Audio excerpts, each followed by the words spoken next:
those voices will be our eyes and ears in the pit lane. It is Tom Blomqvist, who had 2 tenths on the field in the short first sector alone in qualifying. It brings him to the line in the 28th annual Petit Le Mans is go. 3 across the track. The 10 hours are counting down, and Blomqvist, well, he's quicker than anybody else anyway through there. He got the jump and he's cleared off.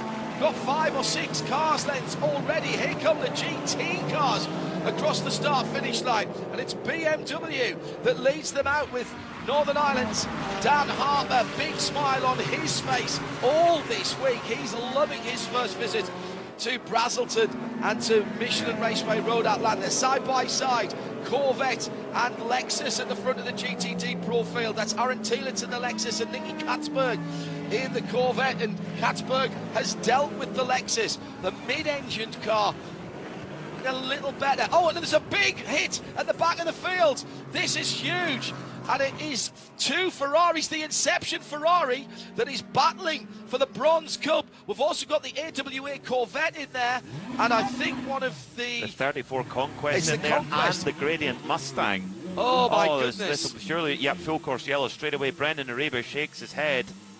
Oh, huge damage to the number 66 Gradient That's Mustang further as back well. up the track, though. That's up at the top of the hill at turn 3, and this was down at the bottom of turn 4. Magnus also car the as well. Magnus car, the Virtual Energy Aston Martin, with major right front damage, dragging the ground. No bonnet, no hood on that car. So 4 GTDs involved. It looks like the Conquest Corsa Horizon machine is out. That car badly damaged again. Right front, Dex Imaging number 45 Lamborghini struggling as well. So that may be a 5th car that was involved. And what that means effectively is that Windward Racing will be provisionally the champions, because they effectively need to finish in the top 18 to make sure of it. So with that many cars suffering damage, that will mean that Windward will be champions. Well, it was the Conquest car getting on the curb and going sideways down to the bottom of the hill that caused that bit. No, I take it back.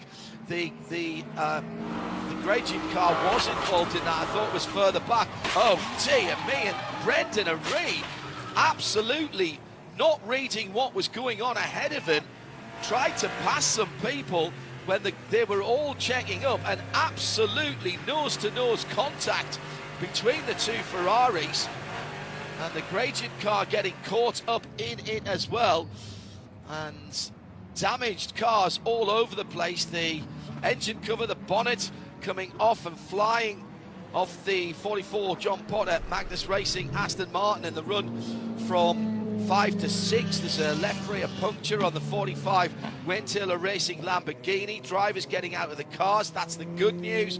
And the absolute worst start that we could have had in terms of getting a run.